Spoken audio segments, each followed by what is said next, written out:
¿Qué tal? ¿Cómo están? Bienvenidos a una nueva edición de Las Cartas sobre la Mesa, un programa de Infogate, un medio de comunicación digital alternativo, pero además independiente, que busca entregarle semana a semana a través de este programa información, datos, análisis. Las Cartas sobre la Mesa ya estamos en la sexta temporada, son 6 años, como va a ser el tiempo, pero estamos acá para poder brindarle justamente una perspectiva distinta respecto a lo que sucede a nivel mundial, internacional y por supuesto nacional. Nuestro programa se transmite a través de Mundo TV, desde Antofagasta a Los Lagos. Saludamos a todos quienes nos siguen en cada una de esas regiones. Ahí también a través de Telecauquén y Ñublevisión, entre varias otras que emiten nuestra señal. Y por supuesto a Radio Nonguén en Concepción, a quien le agradecemos la fidelidad con la cual nos ha acompañado ya parte importante de estos 6 años que estamos al aire. Y por supuesto, si usted nos está siguiendo por redes sociales, sea YouTube, como Facebook, a Instagram o Twitter, no se olvide, no solamente nos escuche, sino que también nos dé un like, que son elementos importantes en lo que es la comunicación digital en el día de hoy. Y por cierto, agradecemos a Joyería Aurus, una joyería que no solamente tiene los elementos habituales de una joyería, joyas, anillos, relojes, etcétera, sino que también ofrece algo que a usted le permite ahorrar y ese ahorro lo puede guardar. Y es una barrita de oro y hay distintos valores en donde usted puede elegir si tiene algún dinero guardado y no lo quiere colocar en el banco o no sabe cómo viene la situación económica. Bueno, el oro no se desvaloriza y es una buena inversión para que usted pueda tener o hacer un regalo, a lo mejor a su nieto, a su hijo, a su hija, o nieta, a regalarle una barra de oro para que lo pueda después guardar y tener una rentabilidad, créame que importante. El oro en los últimos años y los últimos meses particularmente ha tenido un alza importante y con seguridad se va a seguir manteniendo así. Usted recuerde que el oro es el que respalda todas las monedas del mundo, así que todo país que quiera tener un billete debe tenerlo respaldado en oro. Así que el oro está demandado permanentemente a nivel global. Así que bienvenidos a todo eso. Bueno, tenemos en Chile ya varios elementos que no escapan a lo que es la percepción ciudadana en general. En términos políticos, particularmente, lo que ha marcado esta semana y el debate en la semana siguiente va a ser la propuesta de pacto fiscal presentada por el presidente Gabriel Boric. Y la presentó desde un CITE en la comuna de Independencia, tratando con eso de generar cercanía con respecto a lo que se quería plantear, lo que se quería decir. Es un pacto fiscal que es el nuevo nombre que tiene, yo diría, esta reforma tributaria que fue rechazada en el Senado hace un tiempo atrás, y que este pacto fiscal en realidad toma parte de los elementos de esa reforma y que va orientada específicamente a poder recaudar más dinero para el Estado para poder atender las necesidades sociales, y eso lo dijo claramente el presidente, como aumentar la PGU, ¿no es cierto? Todo lo que es la pensión general, digamos, que se dio unificada y todo lo que es un piso de pensión para todos aquellos jubilados. También tiene que ver con las ayudas sociales, también tiene que ver una serie de cosas. Pero también el presidente dijo algo que no pasa desapercibido y que, claro, es un discurso para su sector probablemente, que es el término que los ricos van a pagar más. ¿Ya? Pero más allá de los temas retóricos, la verdad es que el pacto fiscal, si bien es cierto, tiene un apoyo, yo diría, prudente de parte de la Confederación de la Producción del Comercio. Tiene un apoyo, yo diría que habría que definirlo quién realmente va a apoyar eventualmente de la UDI, eventualmente de algún sector de Renovación Nacional, difícilmente a republicanos. Al final lo que tenemos es que la probabilidad que este pacto sea aprobado en su totalidad en el Congreso es más bien en este minuto baja. Este pacto tiene, yo diría, dos grandes áreas donde es necesario hacer el seguimiento. Por una parte, lo que requiere ley en el Congreso, ¿ya? Y por otra parte, lo que requiere medidas administrativas. O sea, es decir, que no requiere pasar por leyes, pero que requiere modificar resoluciones o reglamentos o o trámites o procesos que el Estado lo pueda hacer sin recurrir a una ley. Estos dos elementos yo creo que van a ser el piso de negociación, porque por una parte, las modificaciones procesales o administrativas que el Estado y el gobierno haga específicamente, van a ser una señal positiva para darle credibilidad al pacto fiscal. El pacto fiscal hoy día carece de credibilidad y el gobierno no carece del apoyo necesario en el Congreso para sacarlo adelante. Y eso significa en la práctica que tenemos un gran problema en términos de que las reformas más relevantes del gobierno no van a lograr salir porque no hay mayoría. Ahora, adicionalmente a eso, este pacto fiscal se va a estar discutiendo en el Congreso. Cuando empiece la discusión ya más de fondo y más amplia del presupuesto del año 2024, va a estar en medio de los 50, la conmemoración de los 50 años, va a estar en medio de lo que es el tema de la salud, que todavía no se resuelve, de la ISAPRE específicamente, está el tema del Consejo Constitucional y el debate acerca de las AFP, la ISAPRE también dentro de ese mismo Consejo, y respecto a atribuciones que están en distintas áreas, incluyendo la defensa. Entonces, hay un escenario que se ve bastante complejo para el gobierno y como insisto, no tiene mayoría en el Congreso, es complejo. Y sobre todo eso que es institucional, se suma el impacto, los coletazos, las implicancias de todo el caso convenio y la cantidad de plata que se ha entregado a una cantidad de fundaciones y organizaciones eh, cuya cuya eficiencia o qué, eficacia por lo menos, no está demostrada. O sea, no hay claridad que se hayan hecho los trabajos, no hay claridad respecto a por qué se hizo así, no hay claridad cuál fue la lógica de entregar de determinados proyectos, ¿no es cierto?, plata para determinados proyectos a algunas fundaciones, y esto empieza a sumarse, y detrás de este caso convenios está lo que ya aprobó el Congreso, ¿no es cierto?, que es la posibilidad de pedir la renuncia, o sea, desde el Congreso, digamos, instar al presidente a que le pida renuncia a Jackson. Jackson, yo diría, ya no es una piedra en el zapato para el gobierno, sino que es una piedra en el camino. Entonces yo creo que Jackson se ha transformado, independiente del grado de responsabilidad que tenga, o si es que la tiene, pero se ha transformado en términos políticos en una piedra en el camino. Entonces yo creo que acá hay una serie de elementos que son importantes. Al final, lo que está en juego es la credibilidad, nuevamente, del gobierno, y en particular del presidente Boric, la capacidad de poder alinear a su sector para poder, digamos, hacer un negocio, una negociación. Este pacto fiscal lo está liderando el ministro de Hacienda, Marcel, ha conversado con distintos actores, pero no ha logrado poner de acuerdo a la oposición. Y eso se va a sentir en el debate que haya en el Congreso. El tema está en que, mientras tanto, y la percepción pública apunta derechamente a que la falta de confianza, la falta de credibilidad del gobierno, efectivamente genera un clima que empieza a verse reflejado en las encuestas de una leve baja en la adhesión al gobierno, y eso sin lugar a duda va a tener como consecuencia máximo cuando se acerca el mes de septiembre, con los 50 años, y se instala sin lugar a duda una mayor polarización. Entonces yo creo que a nivel nacional tenemos esos elementos que son relevantes de poder destacar.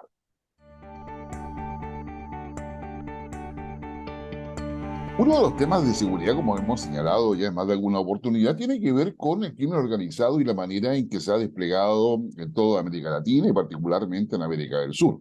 De hecho, Chile no ha estado ajeno a ello y eso ha motivado que el gobierno tenga una estrategia contra el crimen organizado que está asociado a la agenda de seguridad, que tiene una parte importante que verse en el Congreso, donde hay modificaciones a las penas, hay más atribuciones para los fiscales, más técnicas investigativas, también supone una reorganización del sistema de inteligencia, hay una serie de reformas que están ahí en discusión en el Congreso.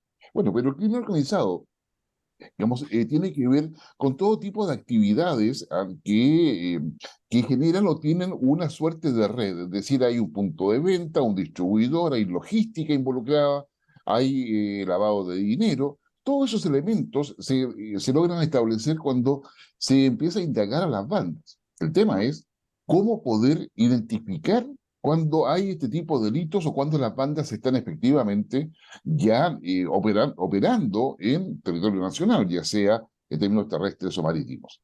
Es un tema que cada vez nos impacta más y nos afecta más, tanto desde el punto de vista yo diría, económico, social, tributario, porque son mercaderías o bienes que no pagan impuestos, o simplemente son aquellos que permiten mucho flujo de dinero, aumentan en la corrupción y generan un impacto negativo a lo que hoy día se denomina la gobernanza, es decir, a la capacidad de los estados para poder hacer un trabajo en conjunto con la comunidad y poder prevenir y atacar estos delitos, ¿no es cierto?, fenómeno criminal organizado. Bueno, para conversar sobre esto y específicamente en lo que pasa en nuestro territorio marítimo, que es un territorio bastante vasto, como hemos señalado más de alguna oportunidad en nuestro programa, eh, vamos a conversar con uno responsable y probablemente uno de los que más sabe, yo diría, dentro de la Armada de Chile acerca de esto, y que es el jefe de la Policía Marítima, el capitán de fragata de Litoral, ya nos va a preguntar qué es eso, a Juan Pablo Arancibia Andaur, que es el jefe del Departamento de Policía Marítima.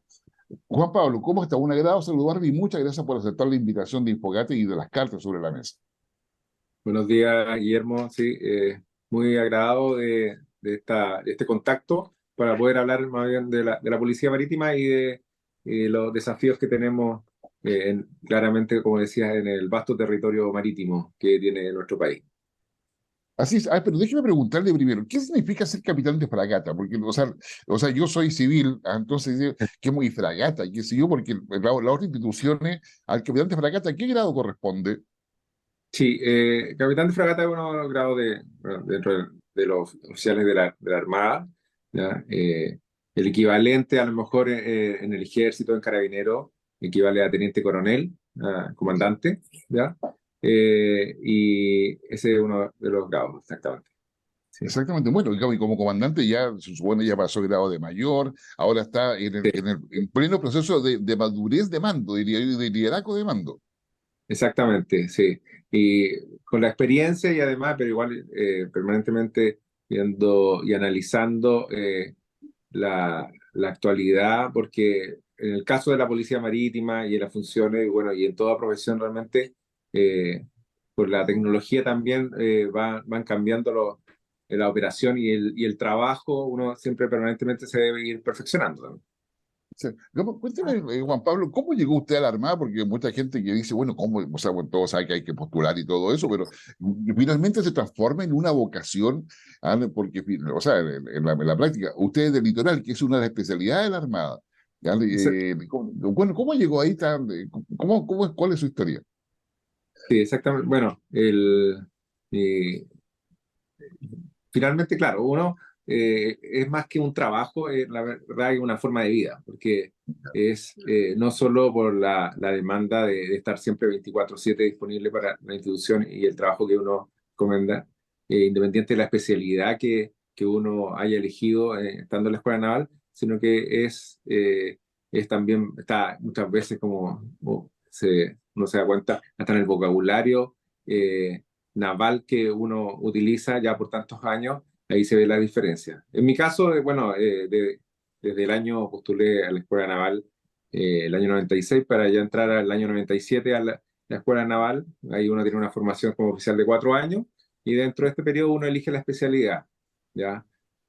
Siempre el caso de por qué elegir ser litoral, me llamó la atención sobre todo el acercamiento con la comunidad, con la ciudadanía, el contacto directo, porque el ejercicio de las funciones de la autoridad marítima, que es el ejercicio que realizan los especialistas litorales, tiene distintas funciones. Una de esas es la policía marítima, pero también hay un contacto directo con toda la actividad marítimo-portuaria y recreativa también que se realiza en el borde costero y en todo el mar territorial y en todo el país. O sea, no es menor, pues estamos hablando de más de 3.500 kilómetros de costa, si mal no recuerdo, más todos los lagos, qué sé yo, y todo el tema lacustre en el fondo, que no resulta ser menor. Oiga, digamos, y la actividad ha ido creciendo en los últimos años bastante, por temas turísticos, de temas económicos, extractivos, básicamente, de cultivo de muchas cosas, y además de todo lo que es la pesca, presumo yo, ¿no? Exactamente, la actividad, los intereses marítimos en general, que la actividad de pesca, obviamente, hay en el sur del país principalmente, muy potente, la actividad también de la acuicultura, ¿ya? Que ya hace muchos años, desde la región de los lagos al sur, está con mucha producción también. Ahí son actividades económicas finalmente que se ejecutan en el mar, ¿ya? Y en el mar donde estamos, estamos los marinos, ¿ya? Y ahí está la autoridad marítima para su labor de fiscalización, su labor de control y también como un agente del Estado que está presente para poder colaborar y también fiscalizar las labores productivas que se ejecutan en nuestra jurisdicción. Ya, dentro de eso me llamó la atención, bueno, y una de las razones por la cual lo invitamos también, es, se ha producido, bueno, dentro de varios operativos que ha hecho o ha participado la Armada, en un decomiso que es histórico, o sea, como lamento decirlo así, digamos, pero digamos, colocar la palabra histórico a un decomiso más grande de éxtasis que venía a Chile y además venía desde Europa. Porque normalmente uno lee las cosas de las que salen de Chile hacia otros países, hacia otros continentes, pero no siempre se encuentra con lo que venía. Y eso es coherente con los distintos estudios respecto al aumento del consumo en Chile. Y por lo tanto es un mercado, digamos, importante para el crimen organizado en la distribución, en este caso de drogas. ¿Cómo puede ese decomiso? ¿Cómo logra como armarse todo eso? Porque finalmente usted es la Policía Marítima, pero hay un montón de otras instituciones que deben participar en esto. Exactamente, sí. Bueno, dentro de las funciones que realizamos como Policía Marítima está también las labores investigativas relacionadas con delitos que se puedan producir en el país, ¿ya? Específicamente tenemos una unidad especializada que ya tiene ya bastante experiencia, principalmente la detección respecto al tráfico ilícito de estupefacientes y sustancias psicotrópicas, ¿ya? Como es el Departamento de Inteligencia e Investigaciones Policiales Marítimas, ¿ya? Dependiente de Directemar, ¿ya?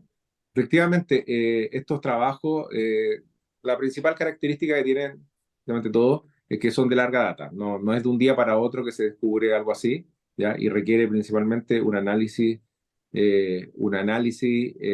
perfilamiento de la carga, de las naves que van a arribar a Chile, y principalmente se espera poder analizar toda carga que pueda quizás cumplir con algún perfil de mayor riesgo previo a la llegada al país para poder así presentar y iniciar una investigación ya con el Ministerio Público para poder desbaratar. Y más o menos en ese contexto se produce la Operación Europa, que así fue denominada, ¿ya?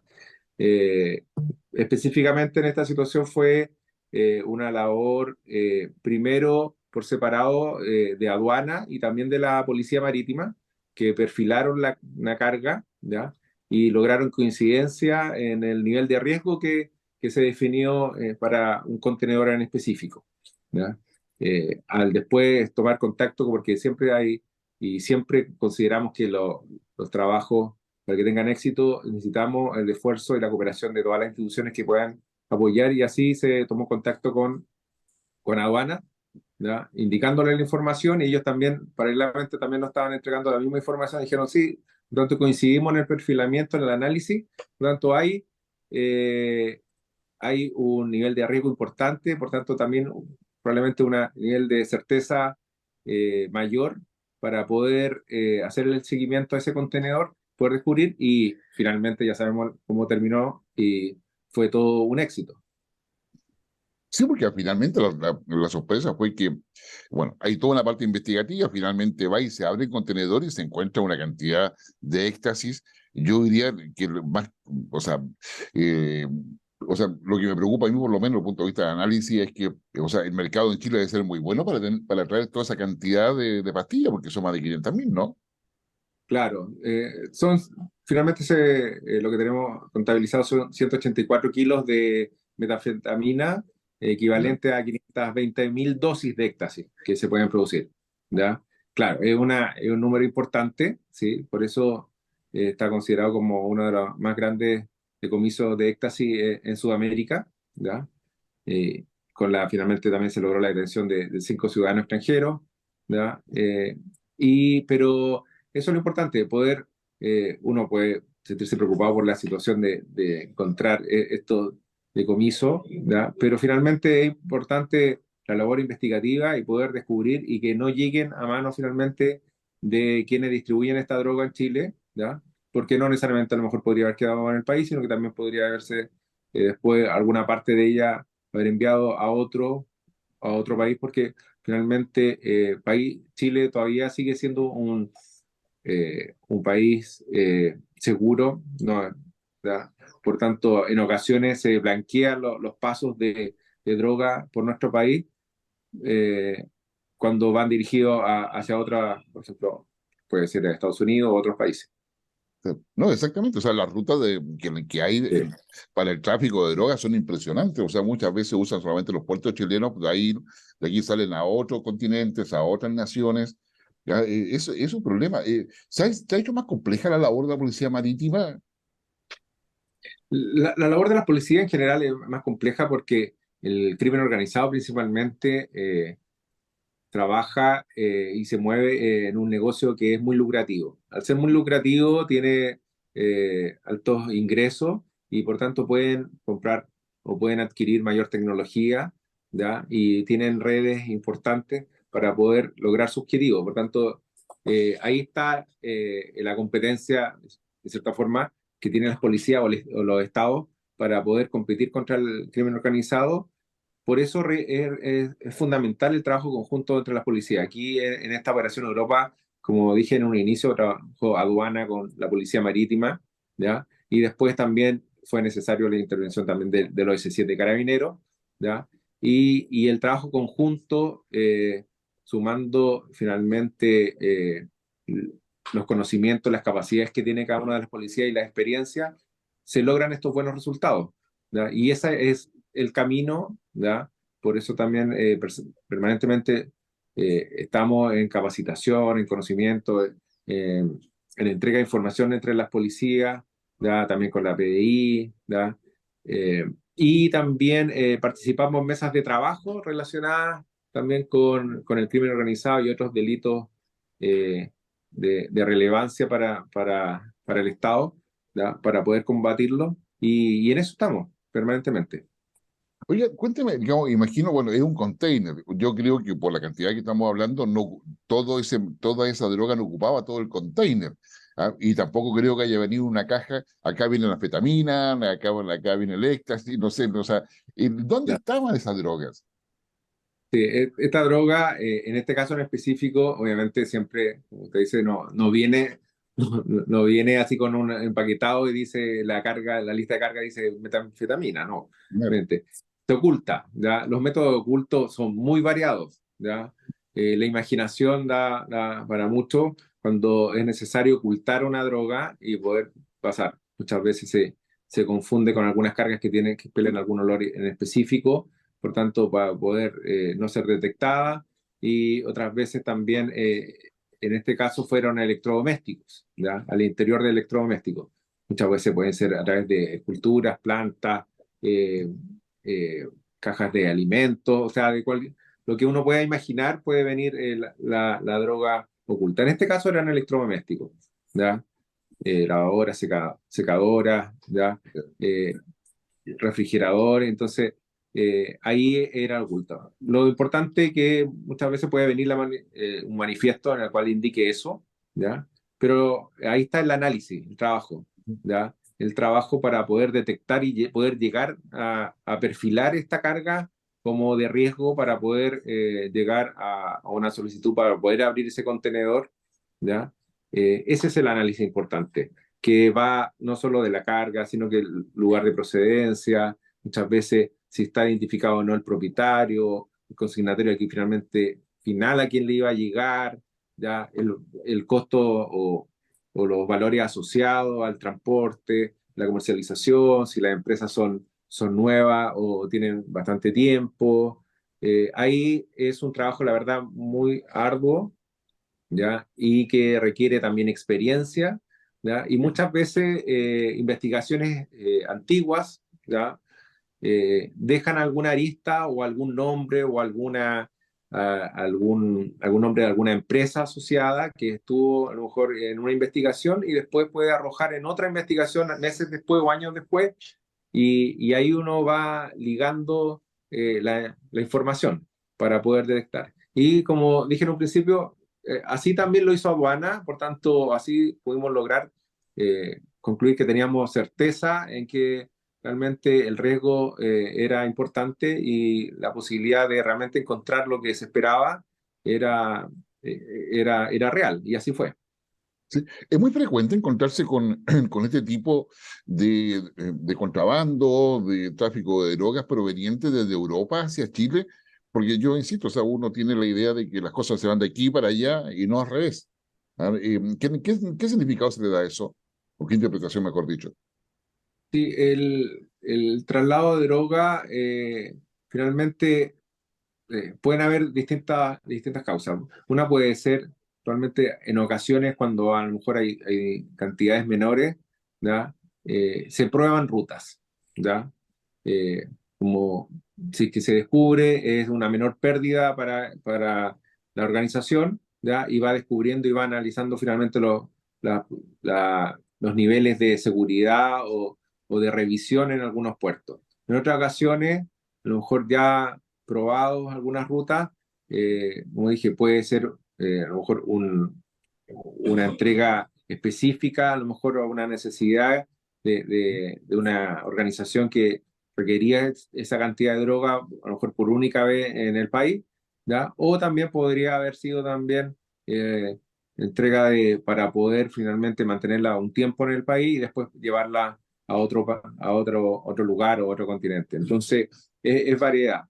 Finalmente es un negocio. Para las organizaciones criminales esto es un negocio, este es el trabajo de ellos, por tanto, tal como una empresa va diversificando a veces su actividad o va probando ciertas tareas o actividades económicas, aquí es lo mismo, ¿ya? Ujú. Entonces, esa es la versatilidad del negocio, y por eso los análisis son fundamentales para poder descubrir, para ver más bien ponerse eh, en el pensamiento de estas bandas, para decir qué están pensando para poder, eh, obviamente, poder hacer un tráfico seguro en el caso de ellos y nosotros poder detectar esos modos operandi. No, efectivamente, o sea, el crimen organizado es un modelo de negocio ilícito completamente, pero tiene todas las características de un modelo de negocio, o sea, cumple con todos los atributos respectivos, incluyendo el marketing, así que no debe extrañarlo. Oye, y Juan Pablo, eh, uno siempre lee, acá en Chile hemos tenido experiencias de encontrar submarinos con drogas, lanchas rápidas como la que se usa en el Caribe, en la cercanía de Estados Unidos, en América Central, que son bastante obvias y que es todo lo que nos dejó, o el desarrollo que tuvo el tráfico de drogas desde Colombia. Y como no encontramos con esas cosas todavía acá, o no es, o no sean, no hay antecedentes sobre eso. Sí, por el momento no, no, tal Ya. como vemos muchas veces en noticias, en el área del Caribe, claro, cerca de Colombia, de México, podemos encontrar submarinos, lanchas rápidas efectivamente que están efectuando.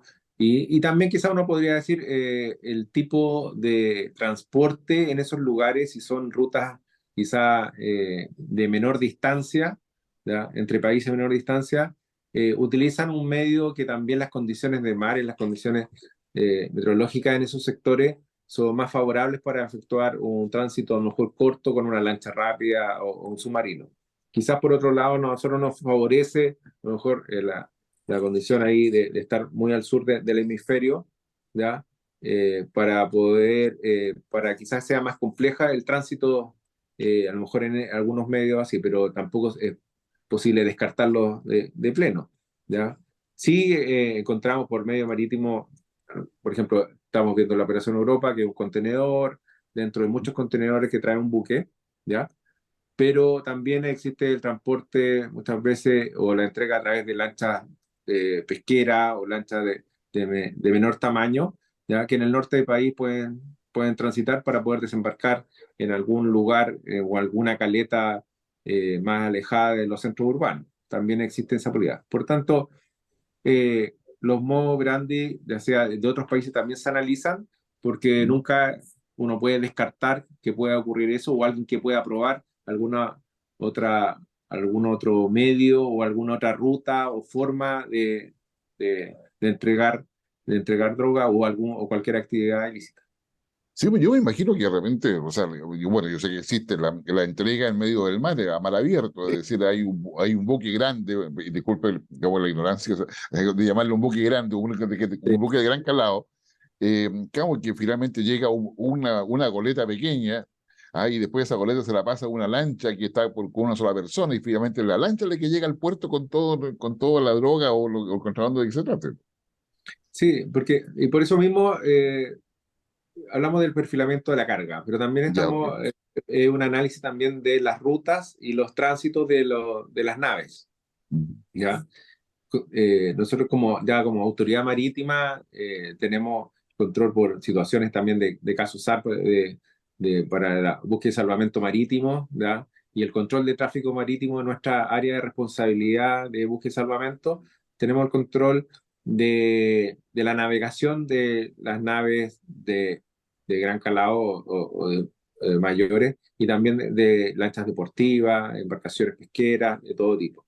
Y también en el caso de las naves mercantes que transportan gran cantidad de volumen de carga desde otros países, también se efectúa el control de la navegación y las velocidades asociadas a ello, y también las direcciones de donde se van aproximando. Por tanto, hay también otro tipo de análisis que para poder detectar eventualmente alguna navegación que nosotros le llamamos navegación errónea o una navegación poco común, podríamos traducirlo así, ¿ya? Entonces podemos detectar, a lo mejor decir, ya quizá esta embarcación, esta nave está disminuyendo su velocidad y es una voz de alerta. Puede ser por a lo mejor un problema mecánico que pueda tener, ¿ya? Que también necesita el apoyo y nosotros podemos contactarnos con ellos, pero también puede ser a lo mejor una actividad ilícita, como dice, que pueda esperar que se esté acercando alguna embarcación menor para poder entregarle alguna carga ilícita, ¿ya? Entonces todo eso se analiza, ¿ya? Se analizan las naves, se analiza la carga, ¿ya? Se analizan las tripulaciones, ¿ya? Por tanto, es un trabajo complejo, ¿ya? Pero podemos ver que hay resultados, ¿ya? Satisfactorios, ¿ya? En el combate contra el crimen organizado. Sí. Una consulta, acá en Chile hay algún caso de piratería como el que sucede, yo no sé, en varios otros océanos, bueno, el más famoso es Cuerno de África, básicamente. ¿Hemos tenido casos de esa naturaleza acá? Sí, pues, el área, claro, el Cuerno de África, Golfo de finalmente ahí es donde mundialmente está la piratería o es más conocida, ¿ya? El Exacto. caso de nuestro país, nuestro territorio, no hemos tenido casos de, de- de esa envergadura o bajo ese prisma de la piratería. Ahora sí, nosotros bajo el alero de la Organización Marítima Internacional, la OMI, que tiene sede en Londres, ¿ya? Nosotros somos parte de la Organización Marítima Internacional y estamos permanentemente en contacto y en conocimiento de los casos de piratería, porque así todos los países también que forman parte de la Organización Marítima Internacional dan cuenta de esos casos para alertar a los otros países, alertar las rutas, alertar las naves también de dónde está ocurriendo. En el caso nuestro, por el momento no tenemos casos de ese tipo. Y no, lo cual es una gran cosa. Para quienes nos siguen, nosotros estamos desde Antofagasta hasta los lagos, así que ahí tenemos una buena audiencia en toda esa parte. Es decir, que la piratería consiste en que se asalta un barco con naves pequeñas, se toma el control de ese, ya sea para robar la mercadería o secuestrar a la tripulación y luego pedir rescate, que es lo que se hace en el Cuerno de África, Sí, básicamente. exactamente, así es el modo grande, por lo menos que se ve en esos lugares. Sí. Sí. ¿Cómo comandante, Juan Pablo, qué recursos usan ustedes? Imagino, bueno, obviamente recursos marinos, las lanchas. ¿Usted usa los que se llaman la OPV o no? ¿Cómo usan lanchas más pequeñas, digamos, capacidades aéreas? ¿Cuáles son los recursos Sí, con los cuales trabajan ustedes? sí, como Directimar tenemos, claro, tenemos medios, el principal recurso es el recurso humano, sin duda, ¿ya? Que está a lo largo del país, que está en labores investigativas, también en labores preventivas, a través de las capitanías de puertos y las gobernaciones marítimas, ¿ya?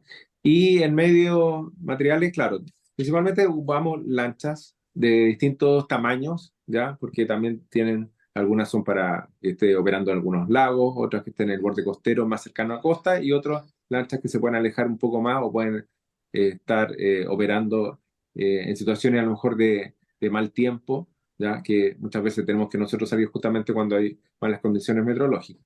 Y en el caso de los OPV también hay hay unidades como la OPB que también que cumplen funciones marítimas de fiscalización, de control, de fiscalización también de la ley de pesca, y también son utilizados para la labor de la autoridad marítima. Pero la gracia que tenemos, que dentro de nuestra institución, la Armada de Chile, tenemos también medios aéreos y buques de mayor dimensión que cuando son requeridos, ¿ya? Siempre están disponibles para las funciones y las tareas que pueden necesitar la autoridad marítima, ya sea para búsqueda de salvamento marítimo, para a lo mejor una actividad específica de fiscalización pesquera, o también una situación que implique el ejercicio de la policía marítima, también están disponibles, y esa es la gracia de tener la polivalencia de los medios que pueden ser utilizados para distintas funciones, ¿ya? No hay finalmente medios materiales que puedan ser en forma exclusiva para una sola tarea, sino que pueden ser utilizados, ¿ya? Con las necesarias coordinaciones se puede lograr un buen trabajo.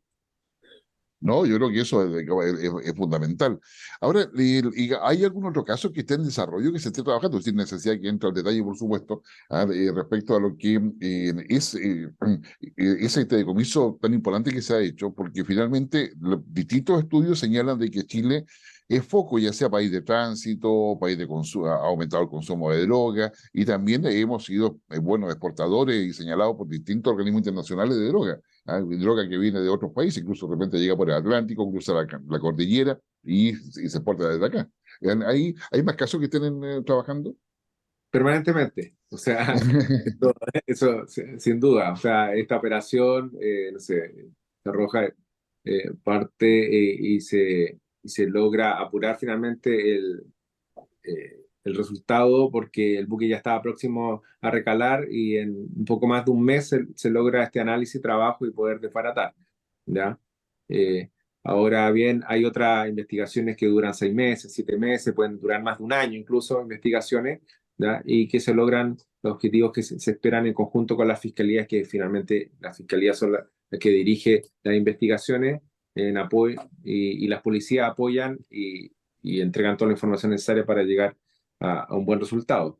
Pero sí, investigaciones permanentemente no es que uno se da por satisfecho, sino que finalmente es al revés, como que se abre más al apetito de decir, encontramos ya a lo mejor una arista distinta, encontramos información y eso abre más detalles que pueden servir para otro tipo de investigación y a lo mejor casos que no estaban avanzando mucho, a lo mejor llega una pista, ¿ya? Que es útil para poder llegar a mejorar resultados, pero permanentemente en Valparaíso y a lo largo del país se están permanentemente haciendo investigaciones y la verdad que más bien se conocen cuando está el resultado, Sí. ¿ya? Y eso es lo que conoce la ciudadanía. Sí. Juan Pablo, a ver, uno de los temas que más está en la agenda internacional y que no ha organizado es la necesidad de la coordinación interagencial, que en el caso de Chile podríamos denominar la coordinación intersectorial, porque acá son los distintos sectores. Bueno, nuestra lógica jurídica lo llama de forma distinta. A nivel internacional es la interagencialidad. Sí. ¿Cómo está funcionando eso y quiénes comparten eso? Porque a nivel, por ejemplo, de Europa está Europol. Sin embargo, acá en América Latina no tenemos un organismo que cumpla una función similar.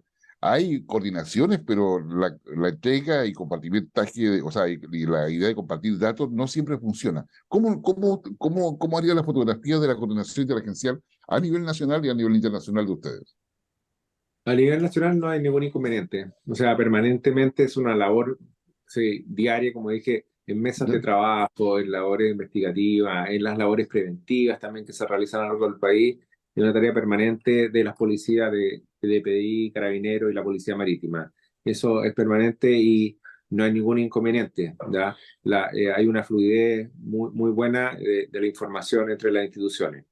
Ahí también después cuando hay foco investigativo, muchas veces abarca más allá, ¿ya? Abarca muchas veces Gendarmería también, el Ministerio del Interior, la Fiscalía, ¿ya? Puede ser también la Unidad de Análisis Financiero y muchas otras instituciones también realmente colaboran en los procesos investigativos que llevan la Fiscalía, ¿ya?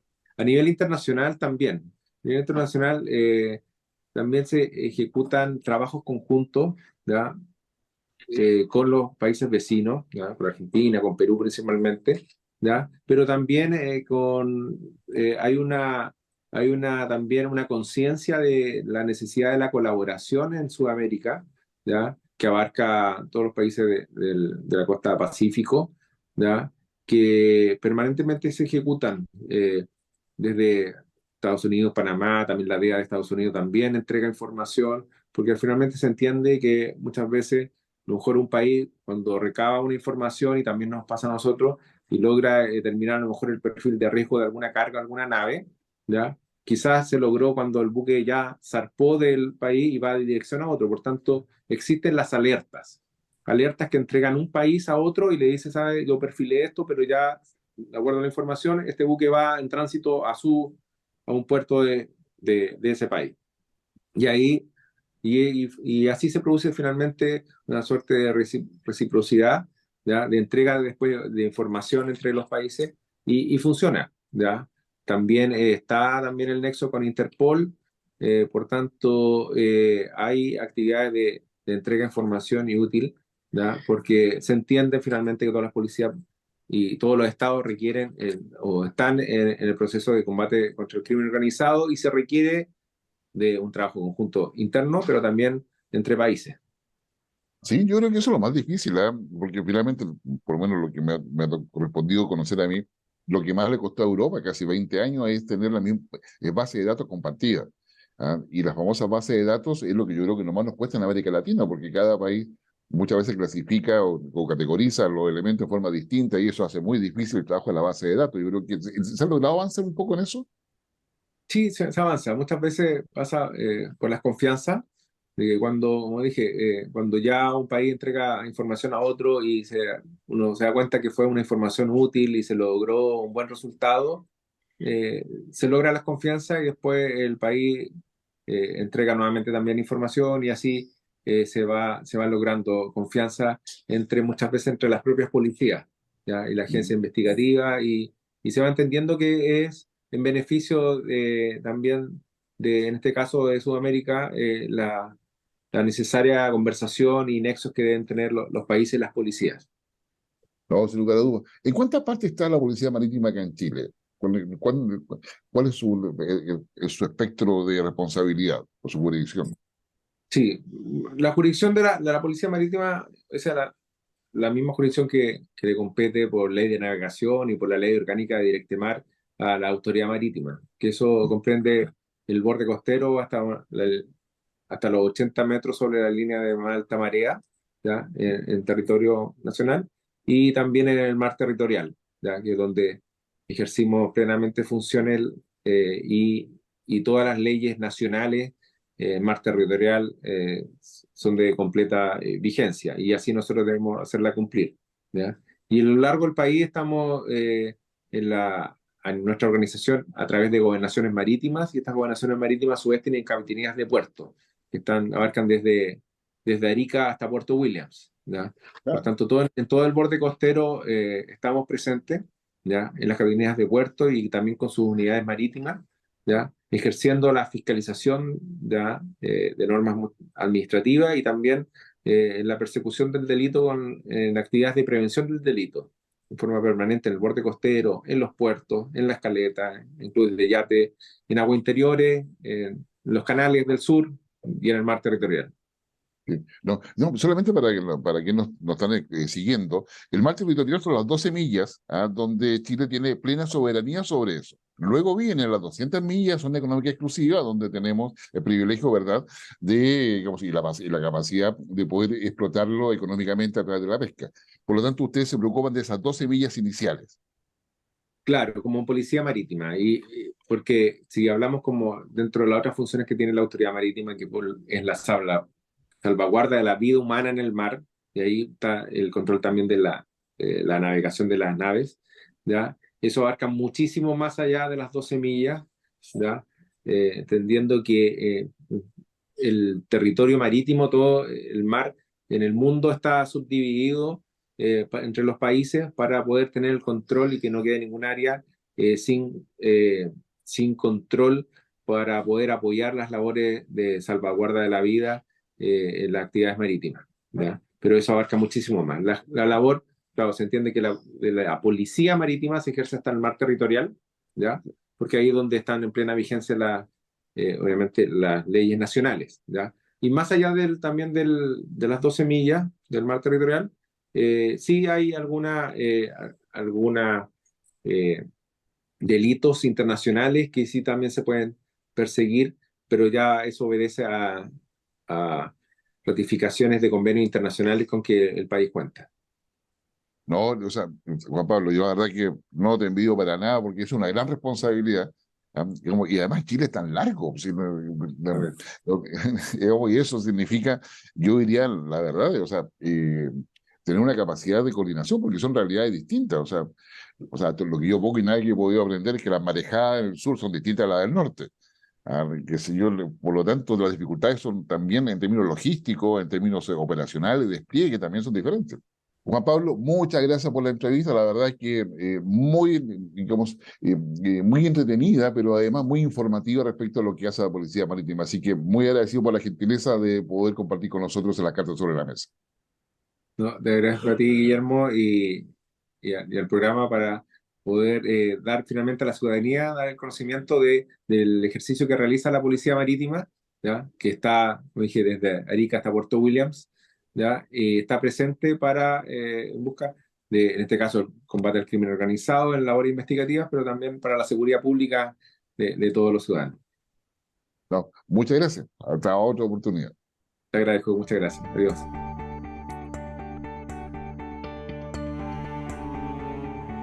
Yo creo que el mundo está, o sea, bueno, nos vamos a concentrar en América del Sur. En las últimas semanas, han habido varias informaciones respecto a lo que señala, y Infogate ha dado cuenta de eso, a lo que es una suerte de vitineo que están haciendo varios países, pero además con documentos de por medio, en el caso de Argentina y en el caso y particularmente de Bolivia. En el caso de Argentina, no solamente ha aparecido la noticia de que Estados Unidos estaría dispuesto a entregarle, digamos, F-16, lo mismo viene que en Chile, un modelo distinto, para decirlo de alguna forma.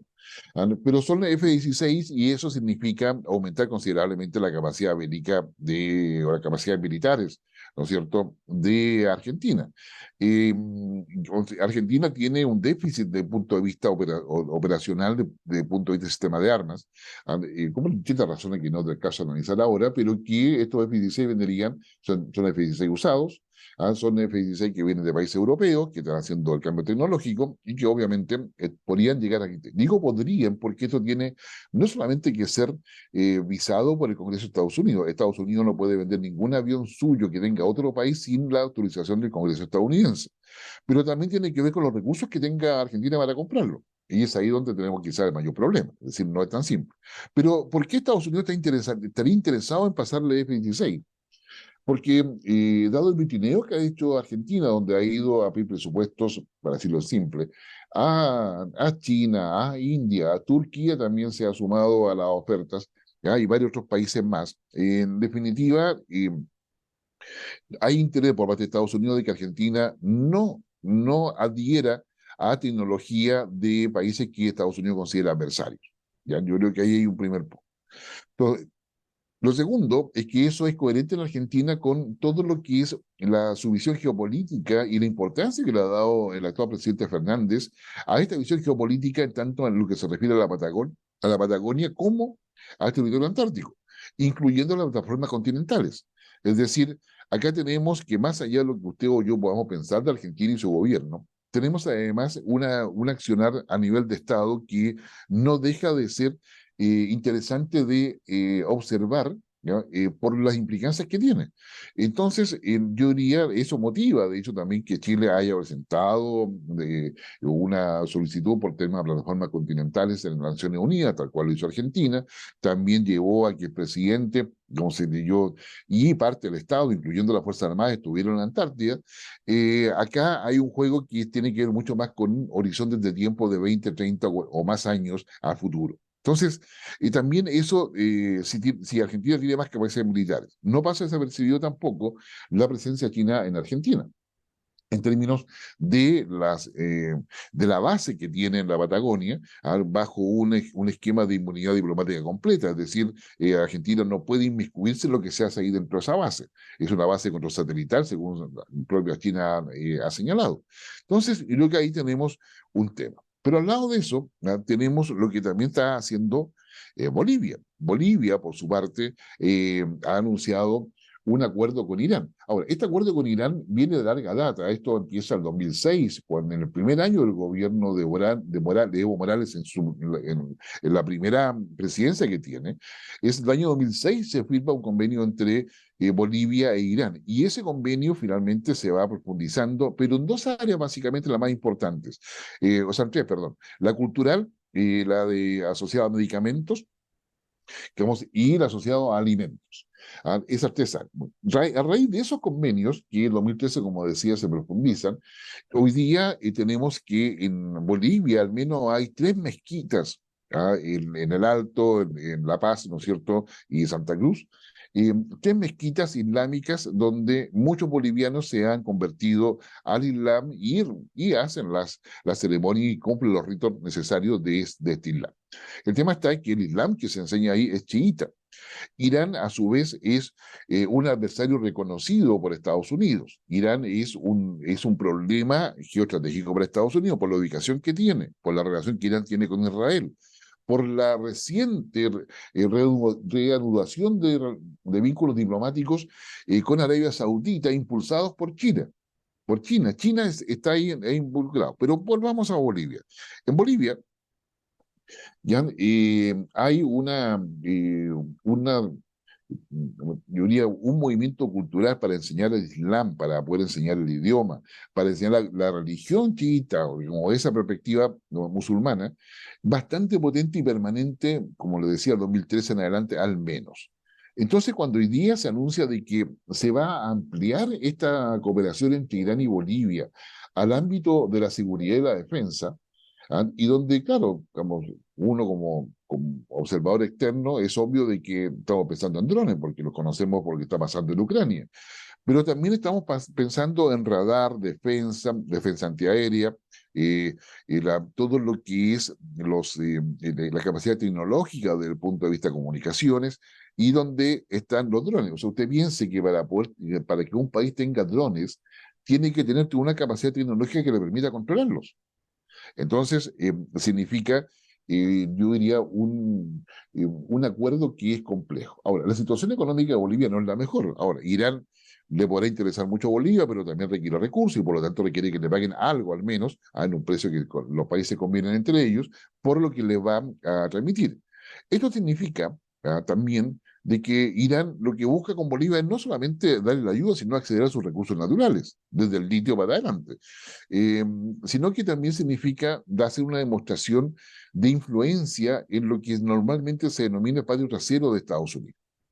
Entonces, si usted suma lo que yo lo estoy comentando, tenemos en la práctica un problema que no resulta ser menor, en términos de que eh, eh, las varias potencias, mientras sucede lo de Ucrania, mientras está el conflicto entre China y Estados Unidos, intentan de alguna forma, digamos, ocupar zonas que normalmente eran de influencia exclusiva o preferente de Estados Unidos. Y esos elementos hoy día están, francamente, en un sitial de observación respecto a varios países. Así, obviamente, a Chile le preocupa, ¿no es cierto?, lo que está haciendo Argentina, le preocupa lo que está haciendo Bolivia, básicamente porque hasta ahora, por lo menos la información que nosotros manejamos, los respectivos gobiernos no han avisado nada a Chile. Y las medidas de confianza mutua que fueron instaladas de los 90 en adelante entre los países de América del Sur, indican de que cada vez que un país hace una adquisición importante o va a realizar una acción en el ámbito de la seguridad y la defensa de relevancia, advierte a los vecinos para que ellos sepan las intenciones y no y evitar las interpretaciones erróneas respecto a todo eso. Por lo tanto, sería, digamos, del caso, a conocer un poco las versiones oficiales de cada uno de los países. Las versiones que hoy día estoy comentando son, aparte, a partir de comunicados de cada uno de los gobiernos, de entrevistas de cada uno de sus ministros, o frases que han dicho sus presidentes. Pero es evidente de que esto tiene que oficializarse de alguna forma. El hecho de que Argentina quiera tener mayor capacidad militar, por las razones que sea, o sea, sus intereses nacionales son bastante evidentes en muchos sentidos, por lo tanto uno puede adivinar hacia dónde va eso. Y lo propio también pasa con Bolivia, donde Arce hoy día es el presidente de ese país, Luis Arce, pero se requiere y se necesita, yo diría, una perspectiva que sea un tanto más integrada, para poder entender de qué manera, digamos, este nuevo escenario regional puede complicarse en los próximos 10 años. Porque es evidente que las adquisiciones que puede hacer Argentina, las adquisiciones que puede hacer Bolivia, en el supuesto de que tengan los recursos para poder pagarlo, requiere entrenamiento, requiere instalación de capacidad de los países, una serie de cosas. Es decir, es un periodo que al menos, por lo mínimo, son 2 años y más. Entonces, creo que es importante tener presente que los desbalances militares o en términos de sistemas de armas en América del Sur son preocupantes por la inestabilidad que tenemos en gran parte de los países. ¿Para qué decir lo que está pasando? No solamente en Perú, está Ecuador, está Colombia, ¿no es cierto? El mismo Paraguay, en fin. Entonces, hay un escenario que es bastante sensible frente a situaciones que se podrían provocar a raíz de estos anuncios, tanto de Argentina como Bolivia. Así que, bueno, tiene ahí usted temas ya para conversar, para dialogar con su familia, con sus amigos, en términos de la importancia y relevancia que es cuidar nuestro territorio marítimo, el rol que tiene la Policía Marítima en todo ello, el foco que tiene no solamente respecto a lo que es este decomiso de drogas y la dificultad que tiene para poder hacerlo, porque requiere una coordinación con varias otras instituciones. El mar es el futuro no solamente de Chile, sino que también del mundo, en términos alimentarios, en términos de agua, en términos de muchas cosas. En consecuencia, es necesario poder cuidarlo. Bueno, ¿tiene usted tema para poder conversar? Nosotros felices de acompañarlo en esta sexta temporada, digo, de las cartas sobre la mesa por Infogate, y le esperamos la próxima semana. Y no se olvide, dialoguemos, conversemos, intercambiemos opiniones para que hagamos un país mucho más democrático y mucho más sólido en términos de esa capacidad de solidaridad que muchas veces la decimos, pero no siempre la practicamos. Nos vemos la próxima semana. Que esté muy bien.